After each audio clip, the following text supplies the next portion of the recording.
The second of our four protagonists is Darce, Lagarde's lieutenant and the only survivor of the Midnight Sun's defeat. She's your classic knight archetype.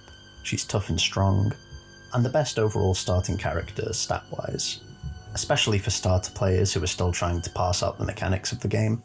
Darce was born into a noble family of high esteem in the kingdom of Rondon. From an early age it was decided she would join a holy order of knights, and was trained in martial arts, particularly swordplay. Eventually she would find herself disillusioned with the holy order, realising that its wars only seemed to exist to put more coins in the pockets of the church and the nobility. Darce sought true righteousness, at which point she joined the Midnight Suns and quickly became infatuated with the company's leader, Lagarde.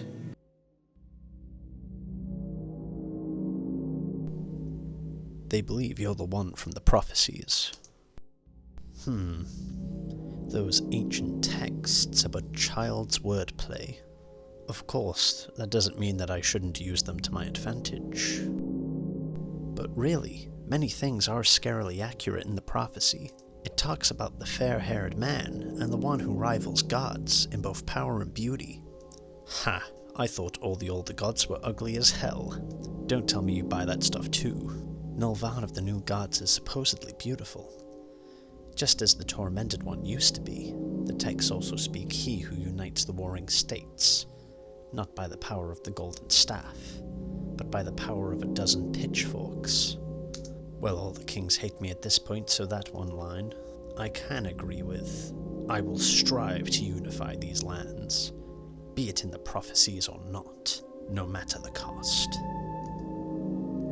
But I feel like I'm really close to achieving my goals. But that last step is not clear. It's still shrouded in the mist. I'm not certain if this is the path to achieve all this. Darce is convinced that Lagarde is the subject of a prophecy that says that somebody who rivals the gods in both power and beauty will rise up to unite the world, as Orma, Fear and Hunger's equivalent of Jesus, did 1500 years ago.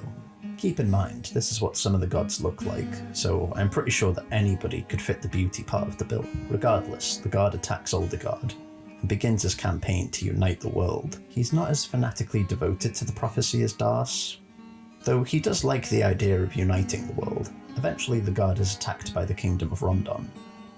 Or maybe he attacks them, it's not really clear. In the aftermath of the battle, Darce finds herself as the sole survivor, and sets off immediately to save her commander, arriving at the location of Lagarde's imprisonment, the dungeon, determined to free him if he lives or die in the attempt. She possesses the dominant soul.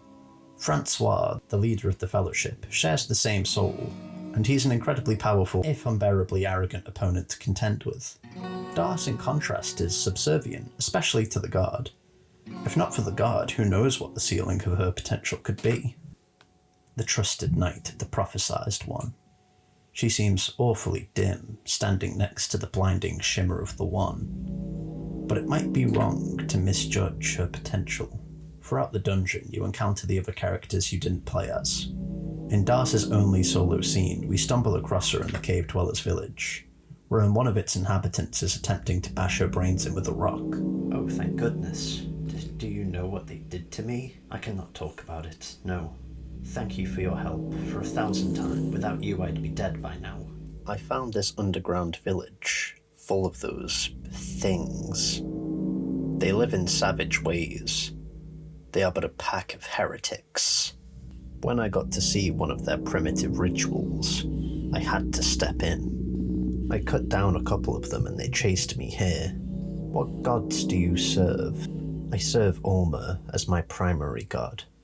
Like most people that come from Rondon, I tried to teach Orma's teachings to those cave-dwelling savages too, but they didn't seem to understand a thing I said. Glad I could help. I'm so relieved there are still good people in this world. To be honest, I'm just surprised to see a sane person in these dungeons. If there is anything I can do for you, let me know. I am in debt to you. The things they did. What are you doing down here? I stepped down to this darkness to save my captain. The captain of the Knights of the Midnight Sun. Maybe you've heard his name. It's Lagarde. If you ever met him, you would surely remember him. My name is Das. Do you think you can remember that? Would you like to travel together? Yes, please. That would be the wisest thing to do, obviously. I would gladly join your party until I can fulfill my mission here. Das gets attacked by the cave dwellers because she violently interrupted their ritual. We don't exactly know what that entails, but some of their totems are made out of people, so we can probably take a solid guess. She's devout in her belief, possibly a borderline zealot. She holds to the virtues of Ulmer, which aren't too dissimilar to that of Christ. Das holds to an external code, meaning her moral principles are derived by an outside force, that being her faith. Her encounter with the cave people is the first major trauma she faces in the dungeon, but it won't be the last. We can find out in a later encounter that Das is a virgin, which makes sense. She is after all the daughter of a noble family, and it's implied the cave people attempted to assault Das, which would explain why she's so shaken during the encounter, despite being a great warrior who's survived multiple close calls in her life. She doesn't talk about the guard like a mutual lover, but rather like a kind of myth or celebrity. To Das, the guard is almost like something out of a fairy tale. The dungeon then is a subversion of Das's expectations, where creatures of fairy tale roam but are indiscernible from nightmares, and where her gallant knight is actually an underhanded trickster who finds himself imprisoned in the Dungeon of Fear and Hunger based on his own designs. Oh, hello again, Lagarde. Right, that man. He sure was an interesting person. His fame, overground, reached even these dark dungeons, and I followed the treatment he got here closely as well. Not that I'm a part of the whole torturing imprisonment deal going on here these days. I was just observing events from the shadows. Did you know that he planned his imprisonment? Everything that led to him getting caught, taken down, in this darkness, and even the torture he experienced here, it was all part of his plan. This dungeon. It's a special place. There is no other place in the Western world where you could get as close to the gods as here. Like many before him, he wanted to use the power that dwells here. But he knew more. He already achieved the state of dominance overground. He achieved the enlightenment with the cube he brought here with him. His dreams would soar endlessly with the new goddess visiting him in his dreams every night. And finally, the darkness and the torture he experienced here would rival that of the gods. He got all the keys to become something greater. Not that it would necessarily be the right path for him, but it did make an interesting event unfold.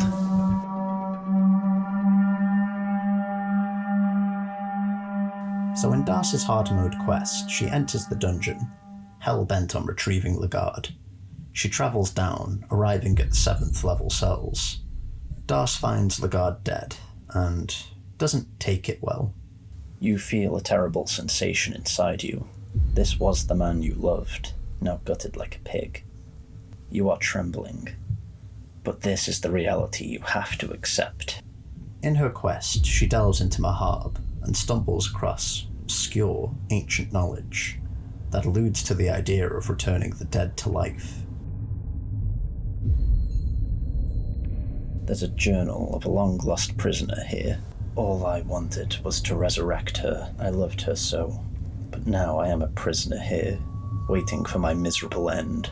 I hope we will once again meet, joined in the afterlife. The handwriting in the journal itself looks like it's several hundred years old. There is a torn piece of paper here. But the spell required to do so is incomplete. The other 2 pieces of the puzzle can be found in the Grand Library. Getting the spell, Das returns to the guard cell, and in her mania and desperation, resurrects the man. The paper has only mysterious occult symbols and circles that form the instructions on how to give rebirth to your loved one. You do not understand what these mean, but for some reason the ways are engraved in your head. The magic of rebirth of the beloved is engraved in your mind. Using this complicated magic and rituals involved seems to come naturally from you, as if there is a divine hand guiding you in this. With this magic, you can finally unite with the one you love. This is what you believe, at least.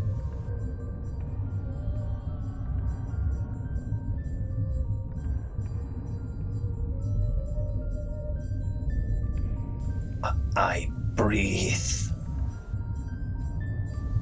I'm a god. Shed my human skin. I don't need it. You could not save your loved one from the cruel fate the dungeons had ready for him, but you succeeded in the next best thing, resurrecting Lagarde. He shed his human skin, mocking his past existence as a mortal. Apparently, whatever he went through after his passing had changed the man completely. You didn't mind his changed looks, but mentally he was someone else as well. He had turned into a beast, craving to unleash the terror and suffering he experienced to the outside world. The man claimed to have risen to godhood, but as you examined his behaviour as a warlord, he resembled more of a bloodthirsty ghoul. Still, you were reunited with your loved one.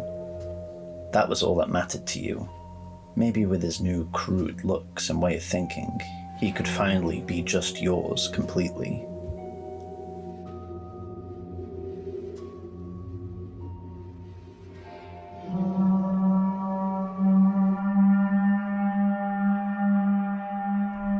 In my horror video, I said that the S endings are likely as close to the character's canon endings as we can get. Though with Das, I don't think this ending is canon at all. In Fear and Hunger Termina, Lagarde returns, albeit he's even more enigmatic than he is in the first game, dressing head to toe in yellow and taking on the name Kaiser. Termina is set in the year 1942, so the god through some means has achieved some level of longevity. So Das' resurrection of Lagarde is generally regarded as the canon explanation of this, that the magic used was so potent that it has allowed Lagarde to live on for centuries. Personally though, I don't think this outcome is the canon one. It kinda sucks. Das is a devoted knight, and firmly believes in Ulmer, enough to offend the cave people, and I do have to wonder if Lagarde being dead would be enough to drive her into such a madness, as to embrace the powers of heathen gods. Also, the text implies that Das doesn't know what she's doing, and is being guided by some omniscient force. Like, what, did the old gods just whisper, "Use the force, Das," and she's like, "Wacky Zabaki, Lagarde is backy"? I also just think it's a fundamentally uninteresting choice. Das entering the dungeon as an acolyte of Ulmer and delusionally in love with the world's twinkiest knight, and ending her stay as still delusionally in love with the world's twinkiest knight, but she knows blood magic now, is kinda boring. Lagarde, whether dead or alive, is the most important character in Das' story. Das' dominance is smothered, her considerable skill and strength overshadowed by the flawless perfection of Lagarde. Even the new gods state this outright. Interestingly, this resurrection spell isn't accessible outside of the game's hardest mode. Unlike Kahara with the crown at Mahabre, Enki's enlightenment, and Ragnvaldr's massacre. Das outside of her S ending actually has an interesting arc though.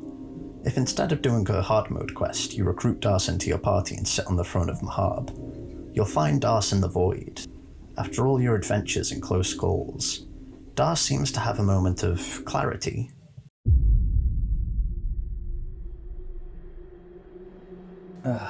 What? I seem to have passed out. You saved me once again.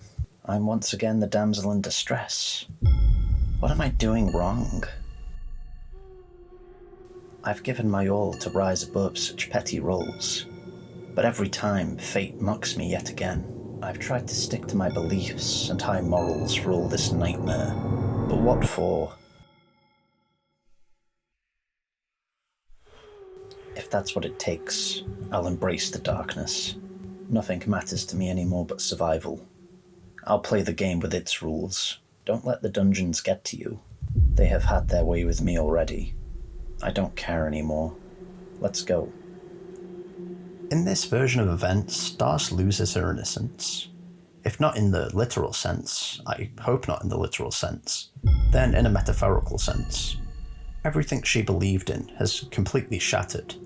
Her external worldview has faced the abyss and blinked, leaving Das feeling somewhat despondent and hopeless. Though in the conversation with the player she elects to live, there's still some hope there. She now means to let go of her old ideals and forge a new internal code. If Lagarde should make it to the throne of Ascension, he'll betray the group. And while Das doesn't comment on Lagarde's betrayal directly, the fact that you can recruit her in the Void and she'll still help you fight Lagarde's ascended form rather than against you speaks volumes of how the journey into the dark has changed her. If Ragnarvolder kills Lagarde at any point earlier in the game, Das will confront you and him. And in my opinion, a Das whose beliefs are confronted, shattered, and ultimately reassessed is a more interesting Das than, well, Lagarde's hetero life mate and or puppet of the old gods.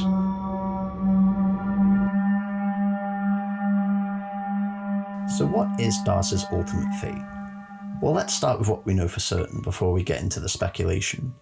Lagarde is alive in Termina, which is set 350 years after the events of Fear and Hunger, and he either lingers as the King in Yellow or the true god of Fear and Hunger. The main evidence that's cited for Das S ending being canon, but frankly ending Z has far more evidence than Das's S ending. The biggest piece of evidence is Nash Ra. In Termina, Nash Ra returns as a head, and the master of the Yellow Mage Osar. And Nash Ra has an intense hatred for Lagarde, well, a more intense hatred than he has for anyone else. In Fear and Hunger they have one scene together where they interact, and if you confront Lagarde with Nash Ra in your party, at the end of Termina, Lagarde references this encounter, and even concedes points to Nash Ra. For this scene to happen, Lagarde has to be found alive in the Dungeon of Fear and Hunger. And if that is the case, and the game leads up to Lagarde making it to the Throne of Ascension, then Das likely goes to the Void with Lagarde. In fact, I think all of the protagonists make it to the Void, but right now that's neither here nor there. Plus, Vampire Lagarde is kinda cartoony and goofy, whereas the Kaiser is enigmatic and even resigned, a man who seems to be used to the disappointment of failed plans, but still tries desperately to fight for them. But that's another video. I'm not sure if you could call Das an existentialist, but she's definitely on the path to establishing her own personal code. So I personally think Das made it out alive and went on to live a quiet life, possibly away from the sword. Having a dominant soul can make it difficult for the owner to self-reflect, but Das in the Void manages to clearly reach a kind of forlorn enlightenment, so I think Das survived her trip to the dungeon, as much as one can. What happens after is impossible to say. It's possible she died in anonymity, or perhaps she joined Ragnarvolder and Moonless in his campaign against the monsters of the world. Or maybe she just became a good Samaritan, returning to her family and attempting to do good works. If Kahara is the typical man with typical struggles rendered mute by the cosmic horror of the dungeon, then Das is the zealot turned cynic. Das's faith isn't really challenged from an atheistic perspective, but rather an anti-theistic perspective. Not only are gods real, but they're also giant dicks, and Das seems to come to that realization. I feel like I should also be fair here and talk about potential alternate fate for Das, assuming the S ending is real in some of these cases. The first is she just straight up dies. Her wrists are slashed in the portrait, and I doubt Vampire Lagarde has enough medical knowledge or care to save her. Another fun fate is this thing. In Termina, there's a horrific chimera, a marriage between a human and what appears to be a giant crow. I wonder if we know any giant crows. Lagarde seems to survive the ending fight when you beat him in Termina, and kind of melts into the floor, and it's heavily implied that his body has gone somewhere else to recuperate and rebuild. Potentially this thing. This could be what's left of Das. I mean, hopefully not, but I do have to wonder if Lagarde would force Das to engage in a marriage for his own benefit. Speaking of using Das, the Tainted One is a god in Termina that works for Lagarde, and has armor eerily similar to Das, and the name Tainted One could indicate that Das's dominant soul has been tainted beyond repair by Lagarde's manipulations. Likewise, another new god, the Heartless One, is somewhat similar to Das in appearance. Her unique twist is that she's actually an enemy of Lagarde and the new gods, and is locked away, only released by an item called the Hardened Heart, which makes me wonder if she was forced to ascend to new godhood by Lagarde, only to realise his ambivalence towards her at some point down the road, which resulted in her turning on the Yellow King. But like I said, I find these particular endings, or any potential endings that essentially make Das a simp for Lagarde who will do anything for him, uwu ara ara, to be a bit tame, especially when there's text in the game to suggest that Das can grow from out of Lagarde's shadow. Like this scene, where Das convinces Kahara to fight on. despite her own reservations about continuing through the dungeon. Listen, I can't go on anymore. I need a break from all this. Is something wrong? To be fully honest, this darkness, it's getting to me. I see familiar faces in the darkness. Real ghosts of the past.